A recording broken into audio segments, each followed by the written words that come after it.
ভারতের সীমান্তরক্ষী বাহিনী বিএসএফ এর বেআইনি আগ্রাসন আর অন্যদিকে মাতৃভূমির 1 ইঞ্চি মাটিও ছাড় না দিতে বুকের পাটা ফুলিয়ে দাঁড়িয়ে থাকা আমাদের বিজিবি।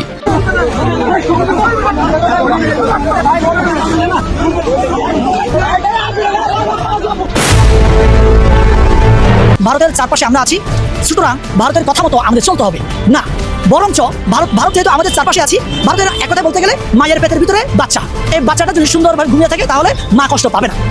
কিন্তু এই বাচ্চাটা যদি লাফালাফি করে পেটের ভিতরে, তো মায়ের যন্ত্রণা কেমন হবে চিন্তা করেন। তাহলে আমি যদি ভারতকে এরকম চিন্তা করি যে ভারতের পেটের ভিতরে বাংলাদেশ, তাহলে আমরা যদি লাফালাফি করি ভারত কোথায় যাবে? প্রিয় দর্শক, এই মাত্র সর্বশেষ গরম বাংলা সংবাদ। এবার বিএসএফ কে উচিত জবাব দিল বাংলাদেশ বর্ডার গার্ড বিজেপি। হঠাৎ একই অ্যাকশন নিল বাংলাদেশ সরকার। তারেক জিয়া মুহূর্তেই ঘুম ছুটে গেল নরেন্দ্র মোদী সরকার এবং শুভেন্দু অধিকারীর।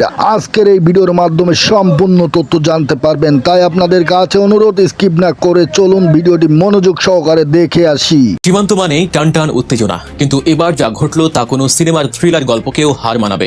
একদিকে ভারতের সীমান্তরক্ষী বাহিনী বিএসএফ এর বেআইনি আগ্রাসন আর অন্যদিকে মাতৃভূমির 1 ইঞ্চি মাটিও ছাড় না দিতে বুকের পাটা ফুলিয়ে দাঁড়িয়ে থাকা আমাদের বিজিবি। চোখের সামনে তাক করা ভারী অস্ত্র, যে কোনো মুহূর্তে বেজে উঠতে পারে যুদ্ধের দামামা।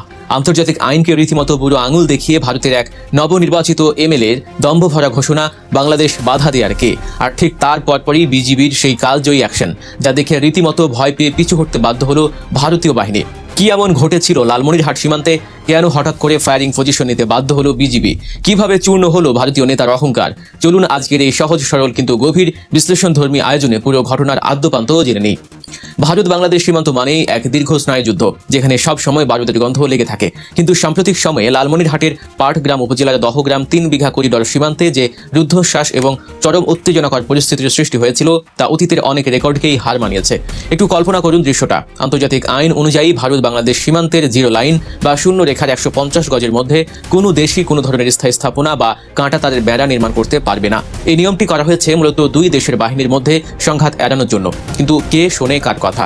ভারতীয় সীমান্তরক্ষী বাহিনী বিএসএফ এর 174 ব্যাটালিয়নের ভীম ক্যাম্পের প্রায় 80 জনের একটি বিশাল সশস্ত্র দল রীতিমতো গায়ে জোরে আন্তর্জাতিক আইনকে তোয়াক্কা না করে শূন্য রেখার মাত্র 10 থেকে 20 গজের ভেতর ঢুকে পড়ে। তাদের লক্ষ্য ছিল সেখানে জোরপূর্বক কাঁটা তাদের বেড়া নির্মাণ করা এবং খুঁটি পোতা।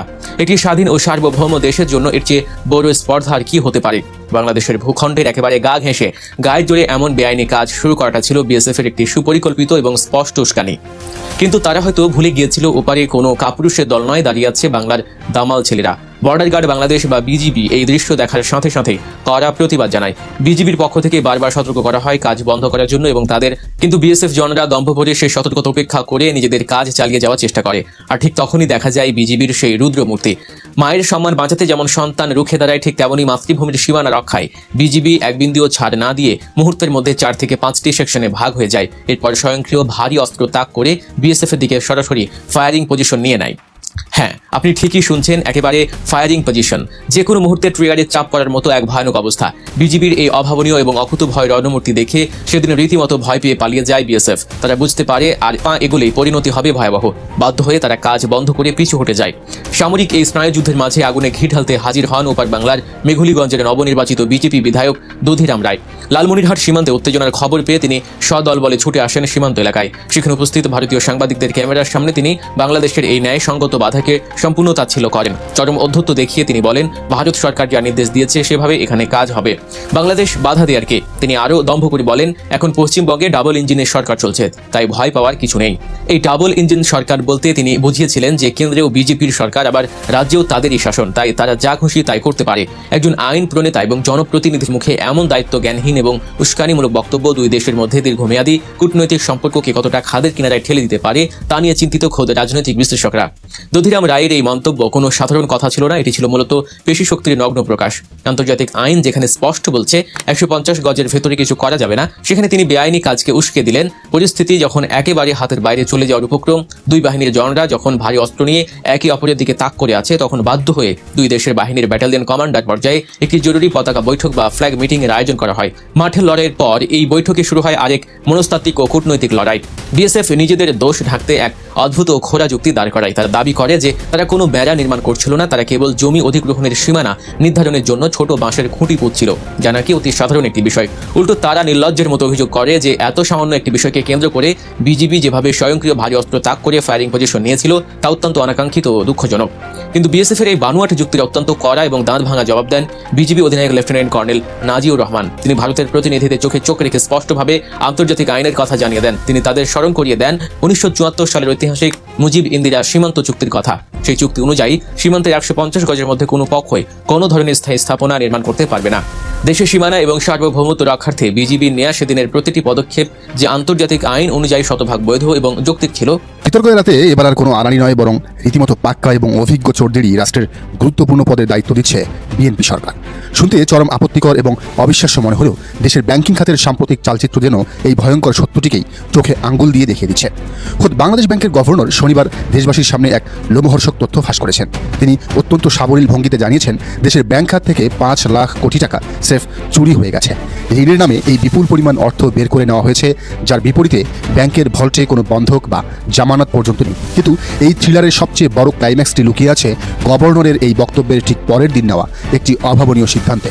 যে সময়টিতে ব্যাংক খাত থেকে এই 5 লাখ কোটি টাকা লুট হয়েছে, সেই সময়ে বাংলাদেশ ব্যাংকের নির্বাহী পরিচালক এবং পরবর্তীতে ডেপুটি গভর্নর সহ ঊর্ধ্বতন পদে যিনি পাহারাদারের দায়িত্ব পালন করেছেন, সেই মোহাম্মদ খুরশিদ আলমকে পরের দিনই দেশের অন্যতম বৃহৎ এবং সবচেয়ে বেশি লুটের শিকার হওয়া ইসলামী ব্যাংকের চেয়ারম্যান হিসেবে নিয়োগ দেওয়া হয়েছে।